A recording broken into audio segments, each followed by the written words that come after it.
The Magic Show is brought to you by StarCityGames.com, and check this out. On February 4th and 5th, the StarCityGames.com Open Series comes to Richmond, and this event is going to be huge. We're talking hundreds of players, over $14,000 in cash prizes, at least 18 players qualifying for any SCG Invitational in 2012. Live coverage all weekend long, courtesy of SCG Live, and as much Magic the Gathering as we can pack into one weekend. So make plans to join StarCityGames.com in Richmond, and we'll see you there.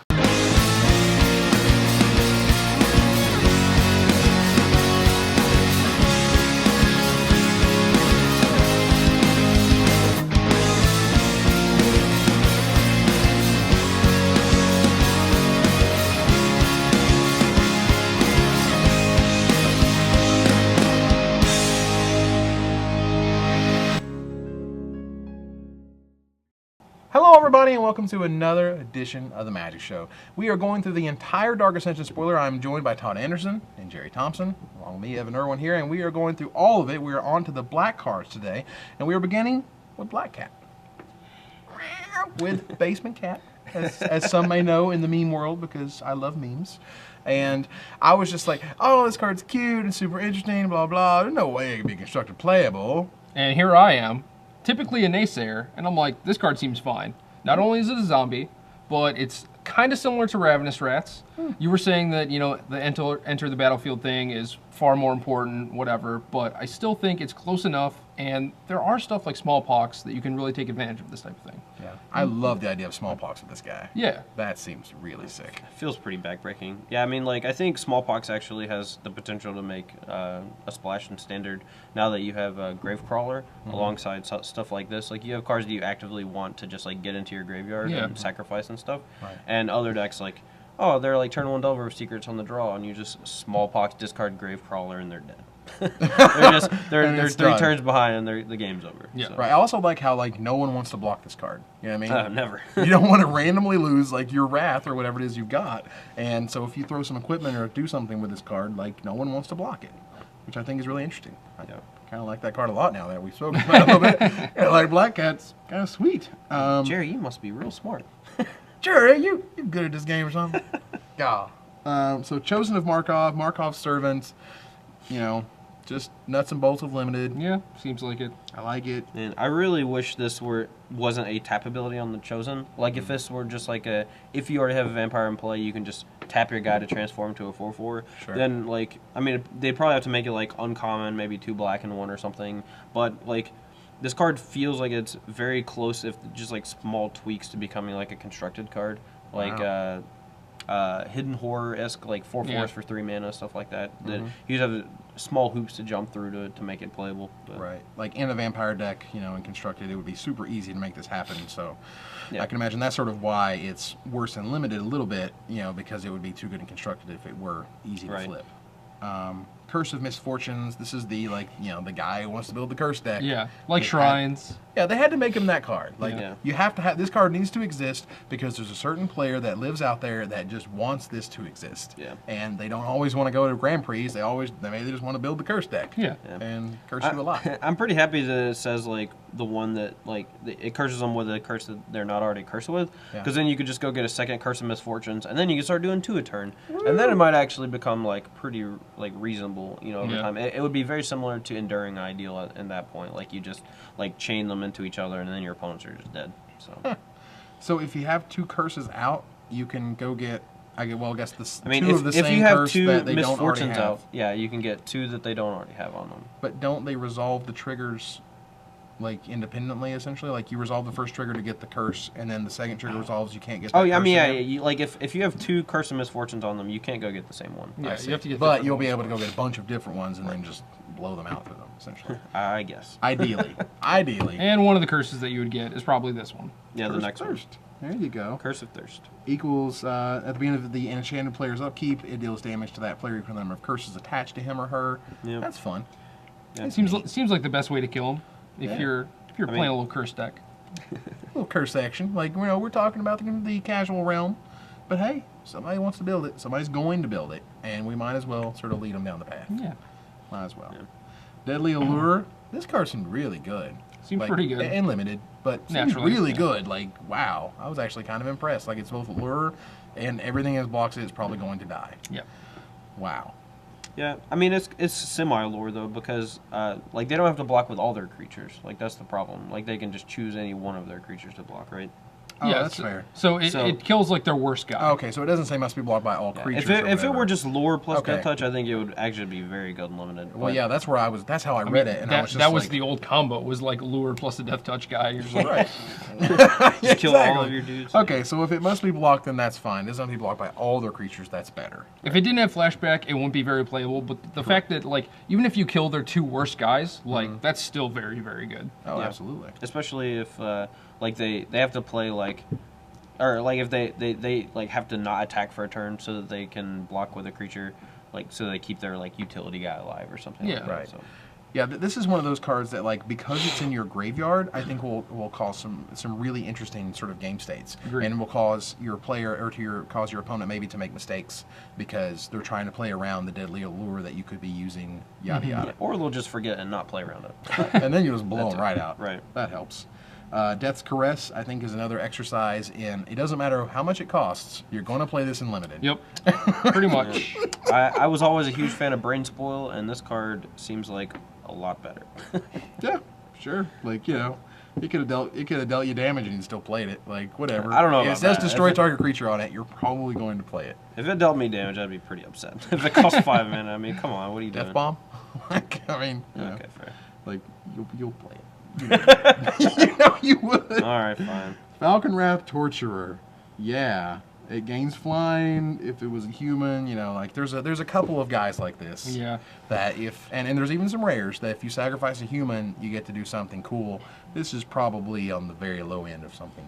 Well, it's common, so you know you kind of get what you pay for, I guess. Right. I'm curious. I guess, you know, this is sort of like a black-white deck that you'd be building. Yeah, And you like- could use Gather the Townsfolk to make human tokens, so you could sacrifice these type of guys to give them evasion. Like, I don't know. I'm trying to make it work. Yeah. I'm Yeah. reaching. I mean, I think that if like if you made him get like 2 counters or something like that, it'd be a little too busted. So like I think they found a good middle ground. I mean, Nantuko Husk was very good back in the day with stuff like Promise of Boonrai, and if like you had this guy and you like paid a bunch of life and gathered to the townsfolk and just like 20 them all in one turn or whatever, like if it was 2 counters, Sure. then it'd be a little too good. But Fair. I mean, they definitely wanted to make it like vulnerable to stuff like Gutshot and you know, Geist Flame and stuff. So Right. So, Farbog Boneflinger.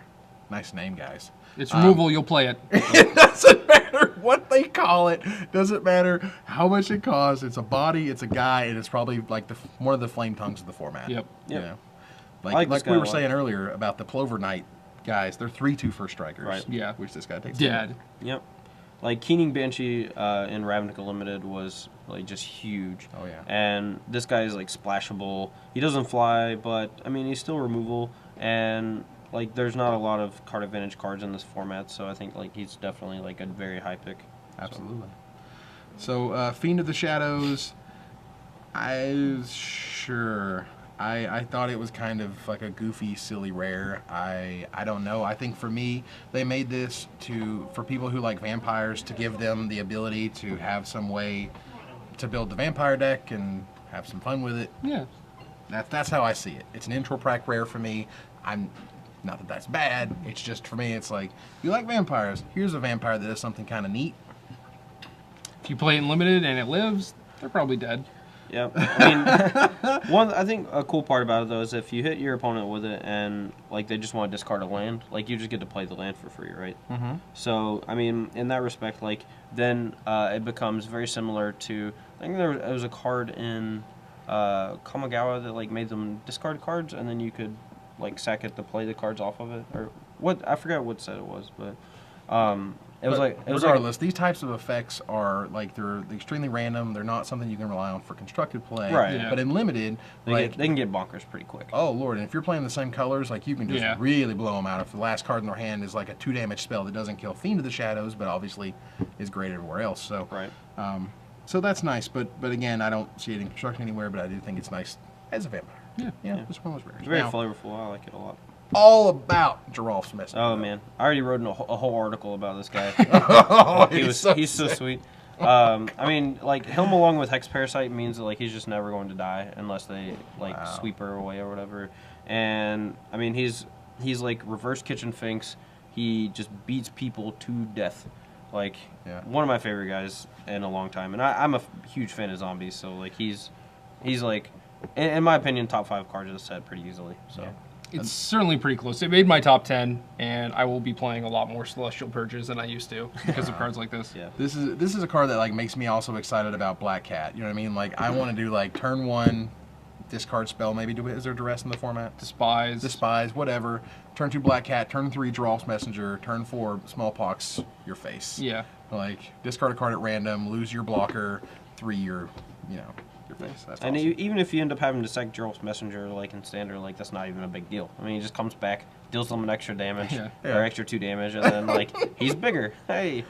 God, this guy was pretty nuts. Yeah, and he goes really well with the next guy on the list, too, I think. Gravecrawler. Yeah. How good do you think he is? We've talked about him a little bit. What do you feel about him, Todd?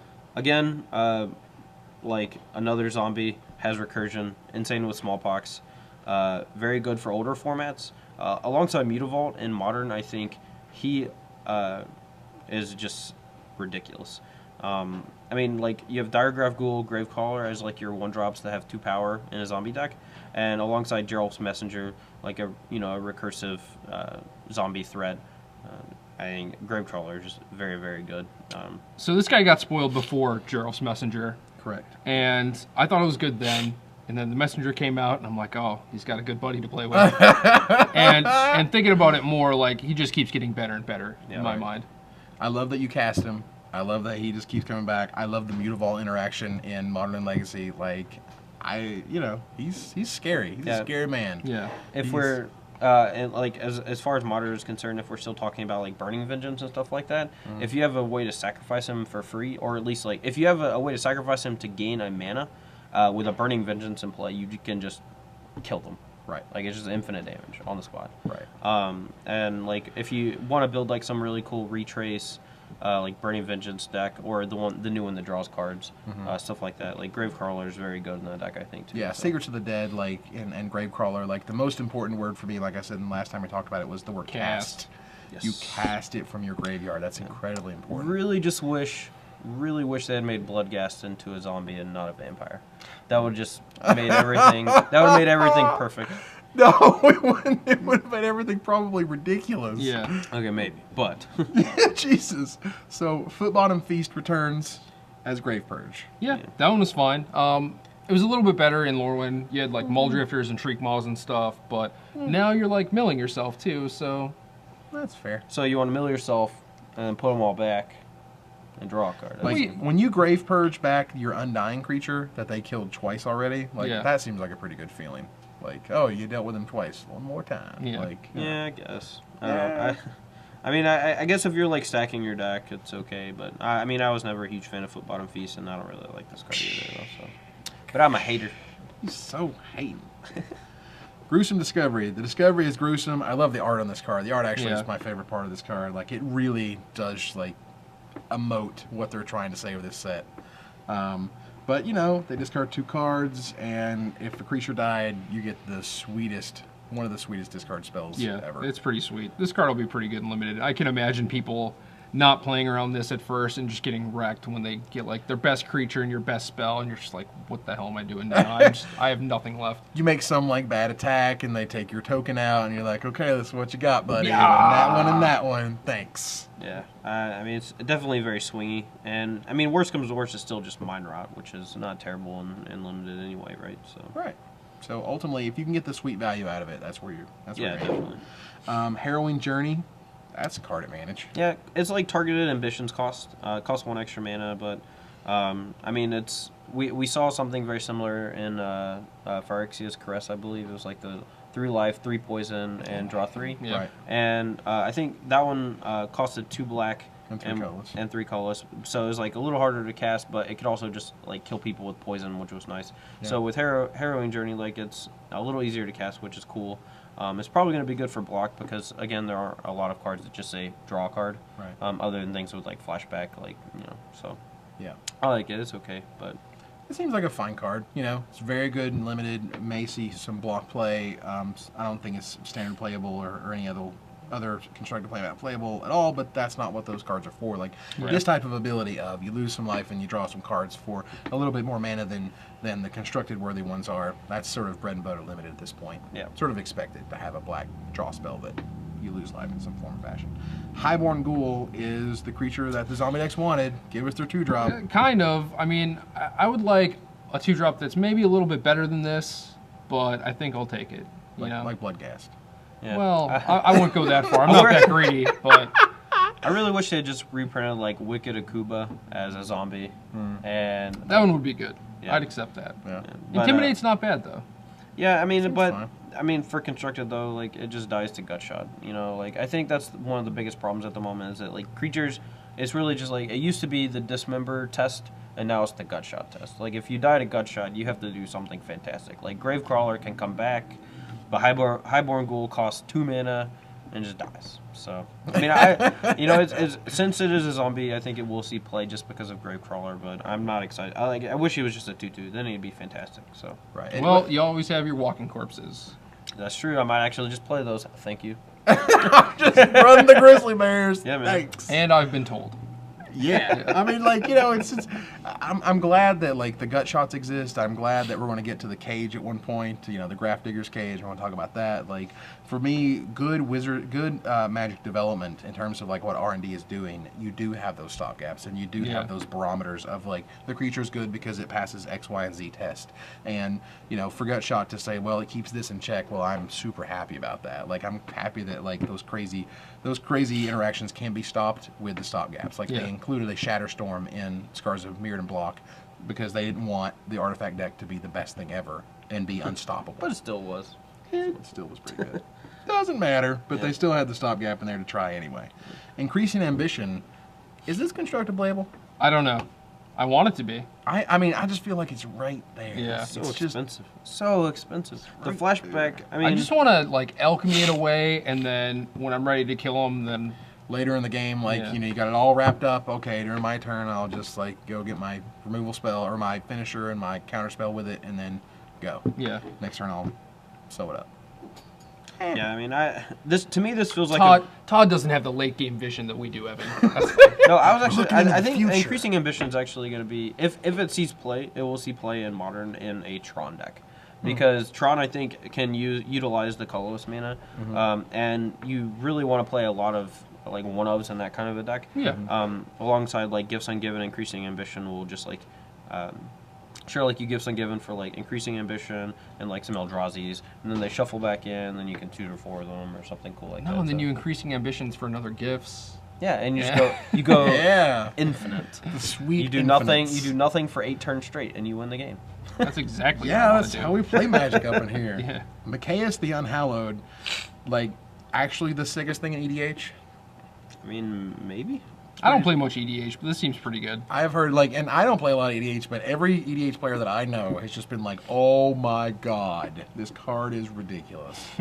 How do you think feel about it, like, actually in constructed? Titans got to go first. Yeah. Yeah. All right, so let's imagine we're all without Titans. I can't imagine one right now. Well, we're but coming there. Like, Yeah, it's Well, I mean, it's they're gonna- hopefully happening Wizards- soon, but They're Wizards gonna has done replace all Titan. but, yeah, they Sorry. said all but they're going to replace it, right? Yeah, but I mean, they have to put something flashy at their mythic slots, right? So like, please if- cost 7. Yeah, I mean, if they make some cycle that costs 7, then I mean, sure, like Micaeus might see some play, but like there's too many variables to really say, oh yeah, Micaeus will have a home in standard, 6 months from now or whatever. Yeah, so. you need to have some other dudes alongside them. Maybe if the human deck is good, like okay, that's kind of a stopper, but Yeah, but they're still doing damage to you. That was always the thing. Yeah, Like, Yeah, with he's the like no he's like the no mercies, mercy. right. Yeah. No mercy. Always, like, you read it and you're like, oh my god, that card has to be insane. Then you're Even- like, oh, I'm at 5. I'm just dead. even Dissipation Field. Yeah. Right. You know, it's cute, but like ultimately they're still hurting you. Like, Yeah. that's the problem. Yeah. You know, man, you're destroying it. Well, it's still got its damage in. I mean, if he is your general, then like I guess he's pretty sweet in EDH. But other than that, I mean, he doesn't have Undying himself, which is kind of a huge bummer Yeah. for me. Like if he was like an Undying creature himself, like I mean, which actually would be very flavorful for him since he was, originally like the human version or whatever, and then like, Right. it's now he's like a zombie that can never die or whatever. So Right. But I mean, maybe him being undying would be a little too powerful. Well, considering with that his effect, abilities, I can imagine it would be probably pretty nuts. And like I said, I've heard nothing but like, oh my god, this card's nuts to start with. Yeah. So in Fair terms enough. of in the casual formats, that where they would really be able to sort of see him go off, Right. as it were. I love Ramus Demon, Archdemon of Greed. I like this card a lot too. I think this card's just cool as hell. Like the Yes. Lord of the Pit variants are always so dangerous to play with. So yeah, and I love that it gives you that idea like something dangerous could happen Yeah. if you're not careful, or if they have enough Geist Flames or removal spells to stop your humans. But this Right. one actually gives you a choice, and a 5-mana 4/4 is not that bad. yeah. Seems fine. It just I think you're like, but it doesn't fly. Oh, why couldn't it just be better? Gotta give them wings. Why couldn't it just draw cards? I mean, the whole like flipping can become very like fireball-esque at times, which is nice. And like even if you only have one, human to sacrifice, like guess I'll 9 you, and just hope that you don't have anything. Yeah. And if like you have like a healing salve, I guess I'm just dead. Yeah. Please, and also like And I'll take has 9 to every be turn for the rest of the game. the best flavor text of the set, I think. Yeah. The 1 into the 2, like, oh my god, the price is paid, the power is mine. That's the best, the actual best. Yeah, it's That's pretty pretty cool. good. Like on a Magic card to have that, because it tells an entire story from one side to the other. Yeah, Like, in 2 small sentences. totally sweet. Good job, guys. Jordy Tate would be proud. Absolutely. Reap the Seagraph. I like this card. I'll draft this one. I appreciate the name. Really interesting, Seagraph. Sure. But yeah, let's make tokens, right? Yeah. Let's mill ourselves to flashback. Just a another card that I can ship to the graveyard after my alchemy and like get 2 cards off it, basically. Yeah, very sweet for limited. I like it a lot. Yep, seems good. Sightless Ghoul, like it's just I think one of the big things about Undying Creatures that you want them to block. You want them to be Yes, able to you give do. you a couple turns from this huge werewolf or whatever they've got from crushing you, and Yeah. this guy doesn't give you that. Yeah, it's really frustrating when they'll like make something like a Strangleroot Geist for green, and then they give like a black like this zombie that can't block, and it costs 2 more mana than the Strangleroot Geist, and it doesn't have haste, and it's I don't know, it's bad. Like I don't even think I would play this card in limited, like even though it has Undying. Like Undying is way better when you can block with it. I feel like obviously. this card is almost like a fool's gold. You know what I mean? Like, and I love how I think developers actually do weave a lot into their cards, and the idea that like this card's supposed to look good to people who don't know how bad it is. Yeah. Does that make sense? I mean, there are a lot of skill tester cards in this format specifically, but I think that's definitely one of them. Right. I don't think I'm gonna play that card very much. I'm just seeing in my mind like some guy going like, I can't believe I got this card 11th pick, and you're just Well. like, go for it, buddy. He like slams on turn 4 and then he dies. And then in goes the Alpha Swing. Yeah. So Skurstag Flare was previewed by Zach Hill, the one and only. That guy is awesome, Agreed. and helped develop and design the set. And so Love Zach Hill. sacrificing humans, destroy target creature. This card seems like, you want to be in the black-white deck, right? Yeah, it seems pretty good in limited. Like trading, basically your worst guy has to be like kind of a specific worst guy, but for their best guy. Yeah. Like there's no restrictions, destroy target creature. Yep. And plus you have the ability to sacrifice like Mausoleum Guard and Doom Traveler and stuff Yeah. to gain like Right. extra value. And at the very And- least, you can sack itself. Yep. And not to mention, Man, it that's only good. costs 1 black and 3 as opposed to like 2 black and 2, Right. which makes it very easy to play in a 2-color deck, and you don't have to be like very heavy black, which is nice. So Wow. This guy just seems like all value. Yeah. This guy seems really, really good. he's definitely first pick well unlimited. I think he's very good. Yep. Spiteful Shadows, I'm not remembering the exact card, but I feel like they've done this before on different other Yeah. eras. Similar cards. But yeah, either way, I don't know if this one's actually even that playable unlimited I at this don't, point. I don't think so. Like one of the actual pass outs. yeah, they have very few actual unplayable cards in limited, and this is probably one of them. So congratulations, Spiteful Shadows. Yeah. Right. It's no Chimney Imp, but Right. Well, as we were talking about, like I feel like what they want to do is to give you that like 23rd card problem. Where you're just like, these cards are like marginally okay. Yeah. But this one is absolutely just like, I don't think Yeah. so. Just doesn't even get considered. Tragic Slip, love this card. This is a good one. Wow. flavor-wise, like probably my favorite card in this set. It's like, oh, you slipped and fell into a grave. There's like a small chance that you just die when you fall in, right? Like you just hit your head on the one rock in the grave, and you just stay, you just fall in, you're dead. Yeah. So, very cool card. I like it a lot. But I think, from the name to the art to the ability to the way it works, like I think it's just perfect. And the fact that it's constructed playable and actually good too. Yeah. It's going to be around. Card's awesome. It's very Disfigure-esque. It's very good. I agree. So Undying Evil almost feels like, the card regeneration, the green card for one green to give it regeneration-ish. But it makes it bigger when it comes back. Yeah, it's kind of like the black stave off type of thing where it's good enough. Yeah, I think it's a sweet limited trick. It's very good with Snapcaster Mage, if that makes any difference. Yeah. But I mean, they're like, oh, spell, Snapcaster Mage. Like, they're good. Chocolate, peanut butter, together. Yeah, Snapcasters with spells seems good too. Yeah. But yeah, I like it. I think it's kind of cute trick. Yeah, same. Yeah. Vengeful Vampire seems like a ridiculous limited bomb. Wow. I mean, he's pretty big and he flies. But they made him really expensive. Don't get me wrong. They did. Really expensive. Did. Like, but if you live and get to cast it, you do have a pretty solid clock. I mean, like, what I think is going to happen, like, they're going to block with their 2 tokens to make it a 4/3, and then you have a 4/3 flyer that you can then just defend throughout, and then just kill them with compare this to the 1 blue 2/2. Like, I mean, I think the 1 blue 2/2 is probably better. Oh, it's definitely better, but yeah. But all I'm saying is, like, they probably had to push this a couple mana to make it not stupidly overpowered. I agree with that. Yeah, I mean, I think at some point it probably was at like 5 mana, and it was just like a little too good. Yeah. And they didn't. I mean, it's nothing flashy. I mean, flying and undying is not something they're really afraid to do. I mean, obviously on the common blue creature. Right. But I mean, he's pretty solid. I wouldn't say that he's overpowered by any means in limited. I could imagine that, they maybe, instead of doing like 3 black and 2, they were just like, let's just make it 6. You know what I mean? Because I think 3 black and 2 is probably fair, but it's just too much and probably just a little weird for It's an very hard to uncommon. cast in a lot of decks. So. Exactly. So Wake Dancer, they've got a cycle of these guys. I don't know if they're in every color, but certainly in green and black, they have if a guy died, you get a free guy from this thing. Yeah, I like this one. I love this card. Yeah. It's a human and a zombie for that black-white deck. Yeah. Which is great. And you just get, good card advantage, good value. Yeah. Seems like a great card. Yeah. And finally. This card reminds me a lot of the Black-White Hedge Mage from... Yeah, that one was good too. Eventide, I believe. But yeah, it's just very similar. Like, you get to create a guy and get some value out of a 3 draw, which is nice. So. Absolutely. So we've spoken about Zombie Apocalypse. Yeah, this card's hilarious. How you feel, Todd? Well, as an advocate of zombies, I quite like it. Callie really likes zombie movies, so having anything to do with the end of the world and zombies, I'm just all aboard. But, flavorfully, just like kill all the humans, bring back all the zombies, A+. The fact that it costs 6 maybe makes it not quite playable other than limited, but I like it. It seems really cool. Yeah, this seems like 100% flavor. Yeah, agreed. I'm surprised it's not mythic. I think I said that earlier. We but talked about it. I would love to get like 2 of these in my sealed deck and play against a human deck and just be like, yeah!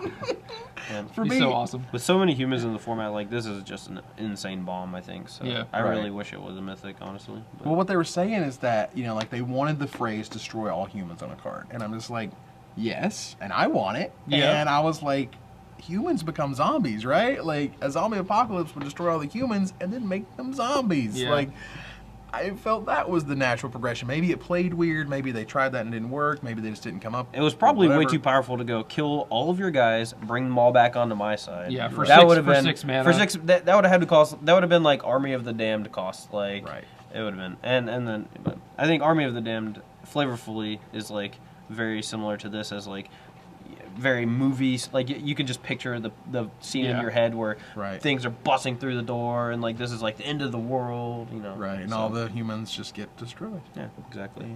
All right, and that is the end of our black card review for Dark Ascension. So, for Evan Irwin and Todd Anderson and Gerry Thompson, we appreciate you guys watching. We'll be back here tomorrow for all the red cards. For everyone here at Star City, we're all tapping the cards, so you don't have to.